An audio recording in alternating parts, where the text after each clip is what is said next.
June 12న జరిగినటువంటి అహ్మదాబాద్ నుంచి బయలుదేరిన బోయింగ్ 171 ఫ్లైట్ క్రాష్ సంగతి మనందరికీ తెలిసిందే. కానీ ప్రస్తుతం మాత్రం ఒక విషయం అయితే బయటికొచ్చింది. అది ఏంటి అనంటే కాక్‌పిట్‌లో ఉన్నటువంటి పైలట్స్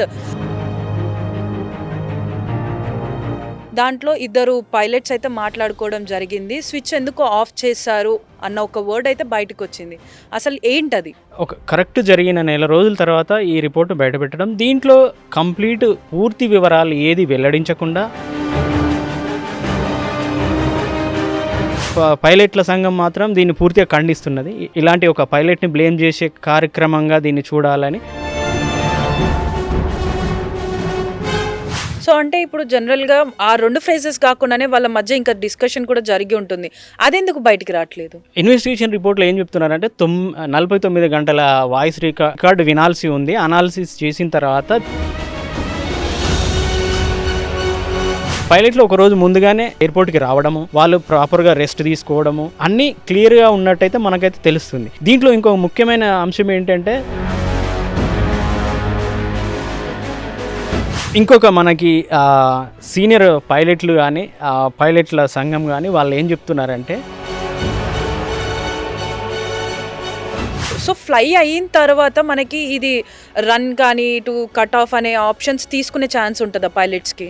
ఈ రన్ కట్ ఆఫ్ జరగడం అనేది ప్రపంచంలోనే ఒక వింత అని పైలట్లు అందరూ చెప్తున్నారు. 2018లో డ్రీమ్ లైనర్ ఈ బోయింగ్ విమానాలలో ఈ స్విచ్లలో ప్రాబ్లమ్స్ ఉన్నాయి.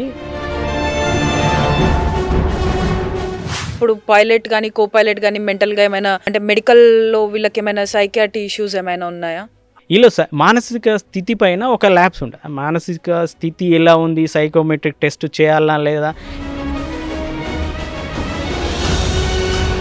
సో అంటే ఎయిర్‌లైన్ అథారిటీ కూడా ఏమైనా ఇంటర్నల్ ఇష్యూస్ బయటకు వచ్చే అవకాశం ఉంది అని ఎవిడెన్స్ కానీ ఎలాంటి ఇన్ఫర్మేషన్ కానీ బయటికి రాకుండా చూస్తున్నారు అనుకోవచ్చా?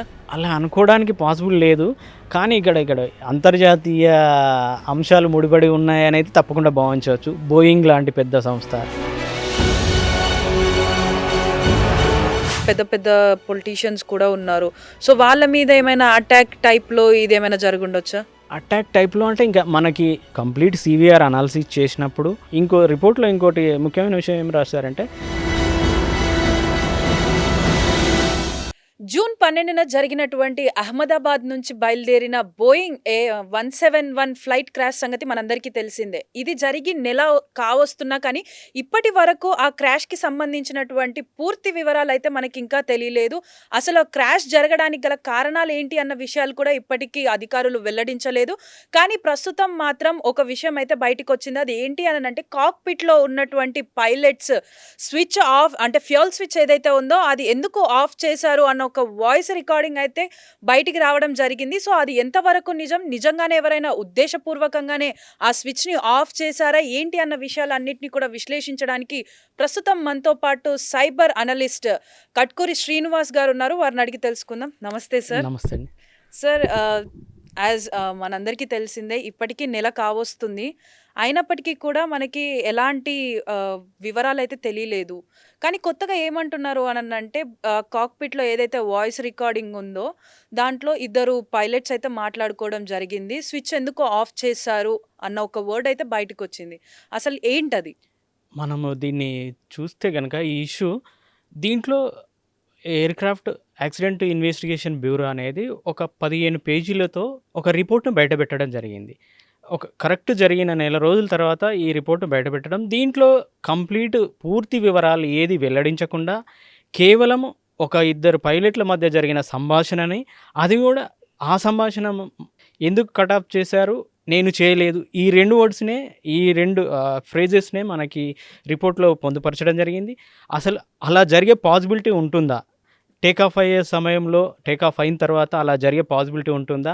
మామూలుగా అలా చేయడానికి అవకాశం ఉంటుందా అనేది అసలు దాంట్లో ఎక్కడ డిస్కస్ చేయకుండా కేవలం రన్ నుంచి కట్ ఆఫ్ వరకు కట్ ఆఫ్ చేశారు. నువ్వెందుకు చేసావంటే నేను చేయలేదని ఇద్దరు పైలట్ల మధ్య సంభాషణను మాత్రమే చెప్తున్నారు. అది ఎవరికి మధ్య అంటే సబర్వాల్ గారికిను కుందన్‌కి మధ్య ఎవరిని ఎలా డిస్కస్ చేశారనేది ఏం చెప్పకుండా జస్ట్ అది చెప్పడం అనేది చాలా విమర్శలకు దారితీస్తుంది. చాలా స్పెక్యులేషన్‌కి కూడా దారితీస్తూ ఇంకా ఇందులో 2, 3 హైపోథెటికల్ అజంప్షన్ కూడా వస్తున్నాయి. దీన్ని అంటే మనం అంటే పూర్తిగా పైలట్ల సంఘం మాత్రం దీన్ని పూర్తిగా ఖండిస్తున్నది. ఇలాంటి ఒక పైలట్‌ని బ్లేమ్ చేసే కార్యక్రమంగా దీన్ని చూడాలని వాళ్ళైతే దీన్ని తీవ్రంగా ఖండిస్తున్నారు. సో, అంటే ఇప్పుడు జనరల్‌గా ఆ 2 ఫ్రేజెస్ కాకుండానే వాళ్ళ మధ్య ఇంకా డిస్కషన్ కూడా జరిగి ఉంటుంది. అదెందుకు బయటికి రాట్లేదు? ఆ! ఇన్వెస్టిగేషన్ రిపోర్ట్‌లో ఏం చెప్తున్నారంటే 49 గంటల వాయిస్ రికార్డ్ వినాల్సి ఉంది. అనాలిసిస్ చేసిన తర్వాత దీని యొక్క తుది రిపోర్ట్‌ని బయటపెడతాము. ఇప్పుడే ఏంటి అనేది మనం ఒక కంక్లూజన్‌కి రాలేమో అని చెప్తూనే ఒక విధంగా పైలట్‌లని బ్లేమ్ చేసే విధంగానే దీన్ని మనం చూడాల్సిన అంశంగా తీసుకోవచ్చు. పైలట్ల యొక్క ఫ్రీ చెక్స్ ఏమన్నా మనం గనుక చూస్తే రిపోర్ట్‌లోనే మెన్షన్ చేసినట్టు పైలట్లు ఒకరోజు ముందుగానే ఎయిర్‌పోర్ట్‌కి రావడము, వాళ్ళు ప్రాపర్‌గా రెస్ట్ తీసుకోవడము, breath analyser check, cabin crew అంతా కూడా బ్రీత్ అనలైజర్ చెక్ చేసుకోవడము, అన్నీ క్లియర్‌గా ఉన్నట్టయితే మనకైతే తెలుస్తుంది. దీంట్లో ఇంకో ముఖ్యమైన అంశం ఏంటంటే ఏవియేషన్ సైకాలజిస్ట్‌ని ఇన్వెస్టిగేషన్ బోర్డులో తీసుకోవడం అనేది ఈ పైలట్ల యొక్క మానసిక స్థితి ఎలా ఉంది, ఎందుకు చేసి ఉంటారనే కోణంలో ఏమన్నా దర్యాప్తు చేయాలనుకుంటున్నారా, అందుకోసం వీళ్ళని చేర్చారా అనేది కూడా ప్రశ్నగానే మిగిలిపోతుంది. దీనికి త్వరలోనే మనకు సమాధానాలు దొరుకుతాయని మనం భావించవచ్చు. సో, అంటే ఇప్పుడు మీరన్నట్టు మెంటల్ ఇంకొక మనకి సీనియర్ పైలట్లు కానీ పైలట్ల సంఘం కానీ వాళ్ళు ఏం చెప్తున్నారంటే అలా చేసే పాసిబిలిటీ ఉండదు, ఎవరు అలా చేయరు, ఒక పైలట్ని బ్లేమ్ చేసే కార్యక్రమం అని చెప్తూనే ఎఫ్డిఆర్లో కంప్లీట్ రికార్డు ఉంటుంది, మీరు ఎఫ్డిఆర్ ఎందుకు బయట పెట్టట్లేదు, ఓన్లీ సివిఆర్లో ఉన్న కాక్పిట్లో ఉండే సంభాషణను, ఆ సంభాషణను కూడా ఒక చిన్న బిట్టు లాంటి దాన్ని బయటకి ఎందుకు ఇట్లా బ్లేమ్ చేసే కార్యక్రమం చేశారు, ఎఫ్డిఆర్లో ప్రతిదీ ఉంటుంది కదా, ఎవరు రన్ కట్ ఆఫ్ ఎవరు ఆ స్విచెస్ టచ్ చేశారో కూడా దాంట్లో ఉంటుంది కదా, మీరు దాన్ని బయట పెట్టచ్చు కదా, ఎందుకు చేయట్లేదు అనేది వాళ్ళు ప్రశ్నిస్తున్నారు. ఇది నిజంగానే ఎఫ్డిఆర్లో చాలా ఇన్ఫర్మేషన్ ఉంటుంది, ఎఫ్డిఆర్లో ఉన్న ఇన్ఫర్మేషన్ కూడా రిపోర్ట్లో రాశారు, కొంతవరకు రాశారు, ఏంటి ఏమేమి జరిగి ఉండొచ్చు స్టెప్ బై స్టెప్ కొంతవరకు మినిట్ టు మినిట్ మనకి బ్రీఫ్గా దాంట్లో చెప్పారు. కానీ ఎక్కడ ఏ పైలట్ చేశారా అనేది క్లియర్గా తెలుస్తుంది కదా ఎఫ్డిఆర్లో, మీరు ఎందుకు అది బయట పెట్టలేదు, ఇదంతా ట్రాష్ అని వాళ్ళు చెప్తున్నారు. సో, అంటే జనరల్‌గా రన్‌వే పైన ఉన్నప్పుడు మాత్రమే ఇన్‌స్ట్రక్షన్స్ ఇస్తూ ఉంటే పైలట్స్ అనేది దాన్ని ఆపరేట్ చేస్తూ ఉంటారు. సో, ఫ్లై అయిన తర్వాత మనకి ఇది రన్ కానీ, ఇటు కట్ ఆఫ్ అనే ఆప్షన్స్ తీసుకునే ఛాన్స్ ఉంటదా పైలట్స్‌కి? దాదాపు ఇది అలాంటి ఈ రన్ కట్ ఆఫ్ జరగడం అనేది ప్రపంచంలోనే ఒక వింత అని పైలట్లు అందరూ చెప్తున్నారు. కెప్టెన్ స్టీవ్స్ అనే అతను మాత్రం అసలు ఇది ఒక వింతగానే చెప్తున్నారు. ఇంతకుముందు కూడా మన ఇండియన్ పైలట్స్ కూడా at a time dual engine failure అనేది ప్రపంచంలోనే ఇది ఒక ఫస్ట్ టైంగా మనం పరిగణించవచ్చు, అసలు ఇట్లాంటి సందర్భమే జరగదు అని చెప్తున్నారు. దీంట్లో ఇంకా ఇక్కడ వస్తున్న అజంప్షన్ హైపోథీసిస్ ఒక 2-3 హైపోథీసిస్గా చెప్తున్నారు. ఒకటి ఏంటి అంటే ఎలక్ట్రానిక్ యూనిట్ ఏమైనా ఫెయిల్ అయిందా, లేదు అంటే మెకానికల్గా ఏమైనా ప్రాబ్లం ఉందా, అసలు రన్ కట్ ఆఫ్ స్విచెస్లో ఏమైనా ప్రాబ్లమ్స్ ఉన్నాయా అనేది బయట పెట్టకుండా ఇది చెప్పడము కొంత స్పెక్యులేషన్కి దారితీస్తుంది. దీంట్లోనే మనకి ఇంకా కొంత డీప్గా చూస్తే ఫ్లైట్ ఏవియేషన్ అడ్మినిస్ట్రేషన్ USA 2018లో డ్రీమ్ లైనర్ ఈ బోయింగ్ విమానాలలో ఈ స్విచ్లలో ప్రాబ్లమ్స్ ఉన్నాయి, కొంచెం జాగ్రత్తగా చూసుకోవాలి, పెద్ద ప్రమాదాలకు దారితీసే అవకాశం ఉందని ఒక మనం ఏమంటాము దాన్ని ఒక ఇన్స్ట్రక్షన్స్ మ్యాండేటరీ కాకుండా ఒక అడ్వైజరీ లాగా ఒక బులెటిన్ రిలీజ్ చేసింది. దాన్ని ఎవరు కూడా పట్టించుకోలేదు. ఇప్పుడు మళ్ళీ అదే ఇష్యూ మనకి ఇప్పుడు బయటపడడం, దీని వెనకాల ఉన్న అసలు ఏం జరిగి ఉంటుంది, దాంట్లో బోర్డులో మైక్రో ప్రాసెసర్ అని ఉంటుంది, మైక్రో ప్రాసెసర్లో అసెంబ్లీ లాంగ్వేజ్తో కోడ్ అయి ఉంటుంది, దాన్ని ఎవరైనా మరి ట్యాంపరింగ్ చేసి ఏదైనా అడల్టరేషన్ చేశారా, ఇంతకుముందు మనకి ఈ స్పెక్యులేషన్స్ అన్నీ వస్తున్నాయి. దీంట్లో ఏమన్నా మళ్ళీ మనకేమంటాం గూఢచర్యం ఏమన్నా ఉందా, అసలు పైలట్లు సరిగా మానసికంగా ఉన్నారా లేరా, ఈ స్పెక్యులేషన్స్ అమెరికా, పాకిస్తాన్ లాంటి దేశాలు మన మీద సైబర్ దాడులు చేస్తున్నాయి కదా, ఈ సైబర్ దాడులో భాగంగానే అక్కడ ఏదైతే దాన్ని ఏమన్నా ఆధీనంలోకి తీసుకొని సైబర్ అటాక్ లాంటివి చేసి ఆ కోడింగ్ని ఏమన్నా మ్యానిపులేట్ చేశారా అనేది ఇవన్నీ స్పెక్యులేషన్స్ అయితే ఉన్నాయి. ఈ స్పెక్యులేషన్స్‌కి సరైన సమాధానం జరగాలంటే ఎలక్ట్రానిక్స్, ఈ సాఫ్ట్‌వేర్ అనాలిసిస్, సాఫ్ట్‌వేర్ ఫోరెన్సిక్ ఇదంతా కూడా జరగాల్సిన అవసరం అయితే ఉంటుంది. ఫర్దర్‌గా ఇది జరుగుతుందని మనం అనుకుందాం. సో మీరన్నారు ఇందాక ఏవియేషన్ సైకియాట్రిస్ట్‌ని కూడా ఒకరిని పిలిపించడం జరిగింది అని. సో ఆ థాట్ ఎందుకొచ్చింది? అంటే ఇప్పుడు పైలట్ గాని, కో పైలట్ గాని మెంటల్‌గా ఏమైనా అంటే మెడికల్‌లో వీళ్ళకేమైనా సైకియాట్రీ ఇష్యూస్ ఏమైనా ఉన్నాయా? ఆ! మెడికల్ దీంట్లో అంటే ఫ్లైట్ టేకాఫ్ అవ్వడానికి ముందు ప్రీ చెక్స్‌లో వీళ్ళకైతే మెడికల్ టెస్ట్‌లు చేస్తారు. 3 మంత్స్, 6 మంత్స్ వీళ్ళకి మెడికల్ టెస్ట్‌లు ఇవన్నీ ఏవియేషన్ మెడికల్ బోర్డు, ఏవియేషన్ వాళ్ళే చేస్తారు. చేశారా? Everything fine. ఈళ్ళు మానసిక స్థితి పైన ఒక ల్యాబ్స్ ఉంటాయి. మానసిక స్థితి ఎలా ఉంది? సైకోమెట్రిక్ టెస్ట్ చేయాలా లేదా? ఇలాంటి వాటి మీద ఇప్పటివరకు ఎలాంటి నిబంధనలు గానీ, ఇంటర్నేషనల్ అంతర్జాతీయ నిబంధనలు గానీ ఇలాంటివి ఎక్కడ కనబడట్లేదు. సో, ఇప్పుడు ఈ సంఘటన తర్వాత ఇలాంటివి కూడా చేయాల్సిన అవసరం ఉందా అనే కోణం ఏమన్నా వస్తుందా? లేదంటే నిజంగానే వీళ్ళ మానసిక స్థితి ఆ స్ట్రెస్ ఏమైనా ఉండి అలా చేశారా? అన్‌కాన్షియస్‌లో అంటే టెక్నికల్‌గా అసలు అలా చేయడం అనేది పాసిబుల్ కాదు. At a time 1 by 1 within 1 సెకండ్‌లోనే 2 స్విచ్‌లు కట్ ఆఫ్ చేయడం అనేది అసలు సాధ్యం కాదు అనేది కొందరు ఎక్స్‌పీరియన్స్‌డ్ పైలట్‌లు, రిటైర్డ్ పైలట్‌లు చెప్తున్నారు. సో, అది ఆ ఇష్యూ మరి ఇన్వెస్టిగేషన్‌లో ఈ సైకియాట్రిస్టే మాత్రమే తేల్చగలిగే పాసిబిలిటీ ఉంది అని తీసుకున్నారని మనం అనుకోవచ్చు. సో అంటే ఇప్పుడు మనం ఫర్ సపోజ్ అనుకుందాం లైక్ వీళ్ళ కో పైలట్ ఆర్ పైలట్ ఆ స్విచ్ ఆఫ్ చేసి ఉంటారు అని అనుకుందాం. అలా స్విచ్ ఆఫ్ చేసి ఉండాలి అని అంటే లైక్ వాళ్ళకి ఎవరో ఒకరు చెప్పుండాలి. యూ డూ దిస్ ఆ! అని అలా బ్యాక్ నుంచి ఎవరైనా వీళ్ళని ఫోర్స్ చేసి ఉండే ఎవరు అవకాశం ఉందా? అలా కాక్‌పిట్‌లో ఇద్దరే పైలట్‌లున్నారు. అంటే మనకి రిపోర్ట్‌లో కూడా అంటే బిహైండ్ వీళ్ళు ఫ్లైట్ ఇంకా టేక్ ఆఫ్ చేయకున్న ముందు. అలాంటి ఇన్‌స్ట్రక్షన్స్ అయితే ఇప్పుడు ఏటీసీ నుంచి కమ్యూనికేషన్ వీళ్ళకి ఎక్కడి నుంచి వెళ్తుంది? ఏటీసీ నుంచి కమ్యూనికేషన్ వెళ్తుంది. ఏటీసీ నుంచి కమ్యూనికేషన్ ఏంటి? మాకు రన్‌వే క్లియరెన్స్ కావాలని వీళ్ళు అడగడం, వాళ్ళు రన్‌వే క్లియరెన్స్ ఇవ్వడము, టేక్ ఆఫ్‌కి వెళ్ళిపోవడము, ప్రాపర్ 180 నాటికల్ మైల్స్ స్పీడ్‌తో టేక్ ఆఫ్ అవ్వడము జరిగిన ఇమ్మీడియేట్‌గానే మనకి ఈ కట్ ఆఫ్ ఎందుకు మీరు ఈ కట్ ఆఫ్ చేశారని, నేను చేయలేదని మళ్ళీ దీంట్లో మనకి ఇంకా సీనియర్ పైలట్ ఒక పైలట్ ఏం చెప్పారంటే, కట్ ఆఫ్ అయిన తర్వాత మళ్ళీ ఆన్ చేశారు. అంటే డబుల్ ఇంజిన్ ఫెయిల్యూర్ అనే ప్రోటోకాల్‌ని వాళ్ళు ప్రాపర్‌గా ఫాలో అయ్యారు. ఈ డబుల్ ఇంజిన్ ఫెయిల్యూర్ ఎందుకయిందనేది ఇన్వెస్టిగేషన్ ఏజెన్సీ ఎందుకు చెప్పట్లేదని వాళ్ళు క్వెషన్ చేస్తున్నారు. అంటే వీళ్ళని ఫోర్స్ చేయడం అట్లా ఏమి ఉండకపోవచ్చు. అయితే సైకలాజికల్‌గా ఏమన్నా అన్‌కాన్షియస్‌గా చేయడం కూడా దాదాపు అసాధ్యమనే చెప్తున్నారు. ఒకవేళ చేసినారనుకుంటే అసలు ఎందుకు జరిగుంటుంది అనేది సైకలాజికల్ అనాలిసిస్ మరి చేయాల్సిన అవసరం అయితే ఉండుంటుంది.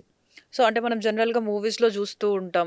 లైక్ ఎవరో ఒక పెద్ద మనిషి డబ్బుల ఆశ చూపించో, లేకపోతే తనకి సంబంధించినటువంటి ఏదైనా ఇన్ఫర్మేషన్ ఉంది అని చెప్పి ఇలా ఫ్లైట్స్ క్రాష్ చేపించే నేషనల్ మీడియాలో ఆప్ కొన్ని అలాంటి స్పెక్యులేషన్ కూడా వస్తున్నాయి. స్పెక్యులేషన్ కూడా వస్తున్నాయి. అంటే గూఢచర్యం. హ్మ్. గూఢచర్యం ఏమైనా జరిగిందా? ఇద్దరు పైలట్‌లలో ఎవరైనా చేశారా? అంటే ఇన్వెస్టిగేషన్‌లో కూడా ఇంకో వాదన ఏముంది అంటే ఈ వి పైలట్సే అని కాకుండా మనం ఓన్లీ పైలట్స్ కోణంలోనే చూస్తున్నాం.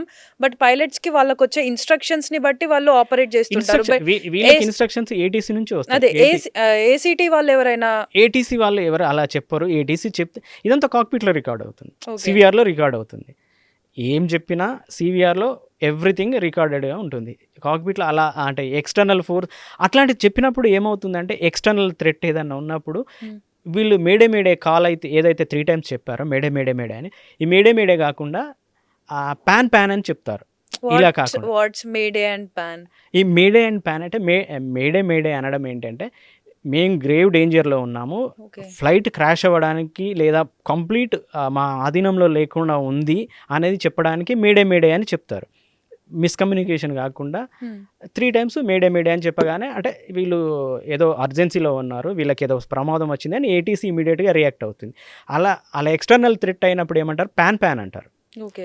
పాన్ అన్నప్పుడు ఎక్స్‌టర్నల్ ఫోర్స్ హైజాక్ లాంటిది గానీ, ఎవరన్నా బెదిరించడం గానీ, ఎక్స్‌టార్షన్ గానీ అట్లాంటివి చేసినప్పుడు పాన్ అని చెప్తారు. అంటే ఇవన్నీ అంతర్జాతీయ నిబంధనలకు అనుగుణంగానే ఉంటాయి. అంతర్జాతీయ నిబంధనలలో ఇలా కమ్యూనికేషన్ అనేది ఉంటుంది. పాన్ అని చెప్తారు. ఇక్కడ పాన్ అని కూడా ఎలా చెప్పలేదు. మేడే అని చెప్తున్నారు. లేదు ఏదన్నా నీడ్ ఉంది అంటే డిఫరెంట్‌గా అడగడం ఉంటుంది. క్లియర్‌గా మేడే అన్నారంటే అది కంట్రోల్ తప్పింది. ఎక్స్‌టర్నల్ అయ్యుంటే ఎక్స్‌టర్నల్ థ్రెట్ ఏదన్నా అయ్యుంటే పాన్ అంటారు. అలా ఏం చెప్పలేదు. ఓకే. అనుకోవడానికి పాసిబిలిటీస్ అయితే లేవు. పైలట్‌ల యొక్క మానసిక స్థితి, లేదు అంటే electronic unit electrical unit failure, micro ప్రాసెసర్లో ఏమన్నా సమస్యలు ఉన్నాయా, మైక్రో ప్రాసెసర్ దాన్ని తీసుకొని ఇన్వెస్టిగేషన్ ఏమైనా చేసే పాసిబిలిటీ ఉందా అనేది తేలాల్సిన విషయం. సో ఇప్పటి వరకు మీ అనాలిసిస్ ప్రకారం అసలు మెయిన్ ఇష్యూ ఏమై ఉందనుకుంటున్నారు? మెయిన్ ఇష్యూ ఇప్పుడు మనం అంటే కంప్లీట్ డేటా లేకుండా మనం చెప్పడానికి పాసిబుల్. ఎఫ్‌డిఆర్‌లో ఉన్న డేటా అనాలిసిస్ చేసుకున్న, సీవీఆర్‌లో కంప్లీట్ రికార్డ్, సీవీఆర్‌లో ఉన్న entire conversation between the ATC, between the pilot and co pilot వీళ్ళ మధ్యలో ఏమైనా కాన్వర్జేషన్ కానీ అనాలిసిస్ చేసినప్పుడు అసలు ఏం జరిగి ఉంటుంది అనేది ఒక అంచనాకైతే రావచ్చు. మనం ఇది ఏది చెప్పినా ఇదంతా స్పెక్యులేషన్‌గానే ఉంటుంది. ప్రాపర్‌గా అయితే ఉండదు. ఇదంతా స్పెక్యులేషన్. అన్నీ డిఫరెంట్ థియరీస్ అయితే వస్తున్నాయి. సో అంటే ఇప్పుడు ఈ ఇష్యూ జరిగి 1 మంత్ అయినా కూడా ఇప్పటి వరకి మీరన్నట్టు అన్ని స్పెక్యులేషన్సే వస్తున్నాయి తప్ప ఒక అంటే ఒక ఎండ్ పాయింట్ ఉన్నటువంటి ఇష్యూకి సంబంధించినటువంటి ఏం జరిగిందన్నది ఇప్పటి వరకు రాలేదు. గూఢచర్యం లాంటిది ఏమైనా జరిగి ఉందా అనే కోణంలో కూడా మనం కొంత ఈ ఇన్ఫర్మేషన్ అది ఆలోచించాల్సిన అవసరం ఉంది. ఈ ఇద్దరు పైలట్లలో వీళ్ళ ఎవరు ఇది ఇలా అన్నారు, ఇతను ఇలా అన్నాడు అనేది ఇలా చెప్పడం వల్ల వాళ్ళ యొక్క బ్యాక్గ్రౌండ్ హిస్టరీలో వాళ్ళకు ఉన్న బ్యాక్ డాట్స్ కనెక్ట్ చేసుకోవడానికి ప్రాబ్లం అవుతుంది అనే ఉద్దేశంలో బిట్వీన్ ద కన్వర్జేషన్ చెప్పారు కానీ ఎవరు ఏం మాట్లాడారని చెప్పలేదని మనం అనుకోవచ్చు. అలా ఆ యాంగిల్లో కూడా ఇప్పుడు ఒక పైలట్ ఇలా చెప్పాడు, తర్వాత ఇలా జరిగింది అంటే దాని బ్యాక్గ్రౌండ్లో మళ్ళీ వీళ్ళు చెక్ చేసుకోవడానికి ఇన్వెస్టిగేషన్ గ్యాదరింగ్ ప్రీవియస్ హిస్టరీ ఏం జరిగి ఉంటుంది అనేది రికలెక్ట్ చేసుకోవడానికి, రివర్స్ ఇంజనీరింగ్ చేసుకోవడానికి వాళ్ళిద్దరు పేర్లలో ఎవరిది చెప్పకుండా ఉండి ఉంటారని మనం అనుకోవచ్చు. సో అంటే ఎయిర్‌లైన్ అథారిటీ కూడా ఏమైనా ఇంటర్నల్ ఇష్యూస్ బయటకొచ్చే అవకాశం ఉంది అని ఈ ఇన్వెస్టిగేషన్ మొత్తం కూడా బయటికి ఎలాంటి ఎవిడెన్స్ గాని, ఎలాంటి ఇన్ఫర్మేషన్ గాని బయటికి రాకుండా చూస్తున్నారనుకోవచ్చా? అలా అనుకోవడానికి పాసిబుల్ లేదు. కానీ ఇక్కడ అంతర్జాతీయ అంశాలు ముడిపడి ఉన్నాయనైతే తప్పకుండా భావించవచ్చు. బోయింగ్ లాంటి పెద్ద సంస్థ దాదాపు 13,00,00,000,00,000 నికర ఆస్తి కలిగిన ఒక సంస్థ. దాంట్లో మనకి ఇంజన్లు సప్లై చేసే ఈ జీఈ అనే ఇంజన్ల కంపెనీ, అది చాలా పెద్ద కంపెనీ. దాదాపు 25,00,00,000,00,000 కంపెనీ. ఇది ఇప్పుడే వాళ్ళని అంటే రిపోర్ట్‌లో కూడా అదే చెప్పారు. వాళ్ళని ఏం బ్లేమ్ చేయలేము, వాళ్ళని ఏమనలేము. కానీ ఏదన్నా వీళ్ళ వల్ల జరిగింది అని చెప్తే ఇమ్మీడియేట్‌గా మార్కెట్ అనేది డ్రాప్ అయిపోతుంది, క్రాష్ అవుతుంది అనే ఉద్దేశంలో ఏమన్నా చెప్పకుండా ఉన్నారా అనే యాంగిల్ కూడా ఆలోచనలు. మళ్ళీ మనకి ఇండియా నుంచి ఒక 260 బోయింగ్‌లని ఆర్డర్ పెట్టారనేది సమాచారం. ఈ ట్రేడ్ ఒప్పందంలో ఏమన్నా ప్రభావం చూపిస్తుందా? అంతర్జాతీయంగా ఈ ఇష్యూ ఏమన్నా ప్రభావితం అవుతుందా? అందుకోసం ఏమన్నా దీన్ని కొంచెం దాచారా? బ్యాక్‌లాగ్ చేసి. లేదా అంటే దీన్ని సాఫ్ట్‌గా చెప్తున్నారా అనేది మిలియనర్ క్వెషన్. సో అంటే ఇప్పుడు ఈ ఇన్వెస్టిగేషన్‌లో ఇంకా ఎలాంటి విషయాలను చేర్చితే దీనికి ఒక కన్క్లూజన్ వస్తదని అనుకుంటున్నారు? దీంట్లో గతంలో పైలట్ల యొక్క కమ్యూనికేషన్, ఎవరితో మాట్లాడారు, ఎవరెవరితో మాట్లాడారు, ఎలా కమ్యూనికేషన్ ఉంది, ఏంటి, వీళ్ళ బ్యాక్‌గ్రౌండ్ టెస్టులు ఆ ఎవిడెన్స్ కలెక్ట్ చేయడానికే వాళ్ళ పేర్లు బయటపెట్టలేదని అనుకోవచ్చు. అలాగే అయ్యుంటుంది. అది చేయాలి. నెక్స్ట్ మెకానికల్ ఫెయిల్యూరా, హ్యూమన్ ఎర్రర్ అంటే వీళ్ళు పైలట్లు అనుకోకుండా టచ్ చేయడము వల్ల అయ్యుంటదా అంటే అసలు అలా చేయడానికే పాసిబుల్ కాదు అనేది పైలట్లు అందరూ చెప్తున్న విషయం. అది కాను. మైక్రో ప్రాసెసర్‌లో ప్రాబ్లమ్స్ వచ్చాయా? సిమ్యులేషన్ సాఫ్ట్‌వేర్‌లో ఏమన్నా ప్రాబ్లమ్స్ ఉన్నాయా?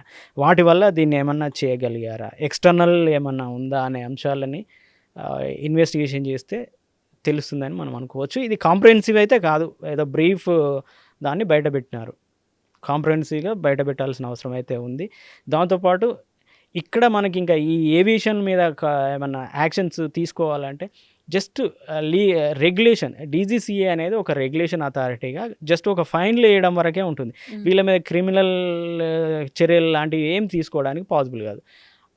సో ఎయిర్‌క్రాఫ్ట్ యాక్ట్ లాంటి వాటిని చట్ట సవరణ చేసి ఇలాంటి అంటే ఎర్రర్ ఉన్నప్పుడు ఆపరేటర్ అంటే లైక్ ఎయిర్లైన్స్ ఆపరేటర్ అయితే అలా నెగ్లిజెన్స్ చేస్తాడో వాళ్ళని డీలిస్ట్ చేయడము, లేదంటే వాళ్ళ మీద క్రిమినల్ చర్యలు తీసుకోవడానికి చట్ట సవరణ అయితే అవసరం. డీజీసీఏ రూల్స్ కూడా మార్చుకోవాలనేది మనం తప్పకుండా చెప్పాలి. సో, అంటే మీరిందాక అన్నారు పైలట్స్ ఎవరైనా గూడా 1 డే బిఫోర్ ఒచ్చి మనకి ఇంజిన్ గాని అవన్నీ చెక్ జేసుకుంటారు. కాక్‌పిట్‌లో కూడా అన్నీ వాళ్ళకి రెస్ట్ అంటే వన్ డే ఇప్పుడు దీంట్లో రిపోర్ట్‌లో ఏం చెప్పారంటే వన్ డే వీళ్ళకేమైనా ప్రాపర్ రెస్ట్ లేదా, రెస్ట్ లేకపోవడం వల్ల వీళ్ళ సైకలాజికల్ అది సరిగా లేదా అనేది చూడడానికి రిపోర్ట్‌లో వీళ్ళు ప్రీవియస్ చెక్స్ అవన్నీ చూస్తే వీళ్ళు వన్ డే ముందు ఎయిర్‌పోర్ట్‌కి రిసీవ్ అయ్యారు. ప్రాపర్‌గా రెస్ట్ తీసుకున్నారు. ఎంటైర్ క్యాబిన్ క్రూను కూడా టెస్ట్ చేశారు. బ్రీత్ అనలైజర్ టెస్ట్ కూడా చేశారు. Everything fine. అంతా బావుందనే తెలుస్తుంది. సో, అంటే ఇప్పుడు జనరల్‌గా అందులో పెద్ద పెద్ద పొలిటీషియన్స్ కూడా ఉన్నారు.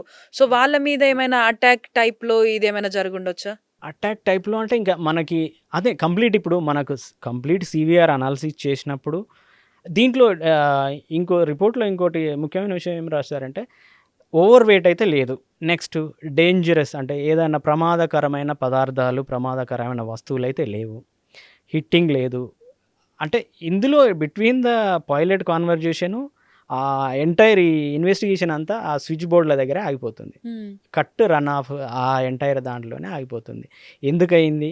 మెకానికల్ ఫెయిల్యూరా? Electronic failure, electrical ఫెయిల్యూరా?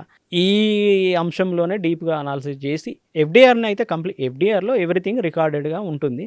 ఆ ఎఫ్‌డిఆర్‌ని అనాలిసిస్ చేసినప్పుడు బయటకైతే ఎలా జరిగి ఉంటుందనేది కంపల్సరీగా బయటకొస్తుంది. సో, అంటే కంప్లీట్‌గా ఈ కాక్‌పిట్‌లో జరిగిన కన్వర్జేషన్‌ని 49 అవర్స్ ఉంది అనని అంటున్నారు. సో, 49 అవర్స్ వాయిస్‌ని అనలైజ్ చేయకుండా జస్ట్ ఈ 2 వర్డ్సే బయటికెందుకు జెప్తున్నారు? అది స్పెక్యులేషన్ మరి. దాని ఎనక ఆంతర్యం ఏంటి అనేది మనం అనుకున్నట్టు ఇప్పుడు వాళ్ళు ఒక ప్రాపర్ అంటే ఒక ప్రాథమికమైన ఒక అంచనాకైతే వచ్చున్నారనే అనుకోవచ్చు మనం. ప్రాథమిక అంచనాకొచ్చి ఇంకా డీప్‌గా అనాలిసిస్ చేయాల్సిన అవసరం ఉండి దీంట్లో ఏమన్నా అంతర్గత భద్రత గాని, మన దేశానికి సంబంధించిన భద్రతా అంశాలేమన్నా ఉన్నాయా?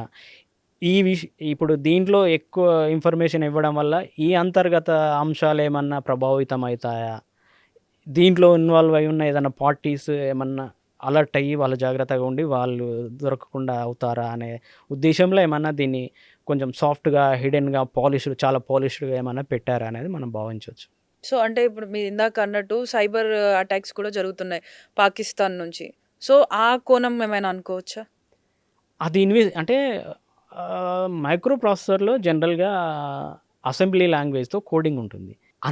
అంటే ఇందులో ఈ సిమ్యులేషన్ సిస్టమ్‌లో, ఈ సాఫ్ట్‌వేర్‌లో ఇంజెక్ట్ అయ్యి, వాళ్ళు దాన్ని టోటల్ దాని యొక్క క్యారెక్టర్‌ని అర్థం చేసుకొని, ఆ స్విచ్‌కి సాఫ్ట్‌వేర్ ద్వారా గూడా మనం ఇన్‌స్ట్రక్షన్స్ ఇస్తే దాన్ని ఆన్ ఆఫ్ చేయొచ్చు. రన్ కట్ ఆఫ్ చేయొచ్చు అనేది అది జరిగుంటుందా అనేది గూడా ఈ ఎలక్ట్రానిక్ అంశంలో చూడాల్సిన అవసరం అయితే తప్పకుండా ఉంటుంది. సాఫ్ట్‌వేర్‌ని గూడా ఒకసారి సిమ్యులేషన్స్ ఏం జరిగుంటుంది అసలు దీంట్లో ఏం ఇంజెక్ట్ చేసే అంటే మాల్‌వేర్ ఏమన్నా ఇంజెక్ట్ చేసే పాసిబుల్ ఉందా? ర్యాట్ అంటాం. ర్యాట్ అంటే రిమోట్ హ్మ్. యాక్సెస్ వైరస్ ట్రోజన్ ఏమన్నా ఇంజెక్ట్ చేసి అలా చేసే పాసిబిలిటీ ఉందా? అనే అంశం తప్పకుండా ఇప్పుడైతే కేవలం ఈ పైలట్‌ల మధ్య జరిగిన చిన్న సంభాషణ గాకుండా, హ్మ్. అది గూడా ఆలోచించాల్సిన అవసరమే అసెంబ్లీ లాంగ్వేజ్‌తో మైక్రో ప్రాసెసర్ ఉంటుంది. ఆ మైక్రో ప్రాసెసర్‌ని అడల్టరేషన్ చేయడము లేదా మ్యానిపులేట్ చేయడం అనేది దానికి యాక్సెస్ వచ్చింది, ఏదో రకంగా యాక్సెస్ వచ్చిందంటే చేయడం అయితే సాధ్యమవుతుంది.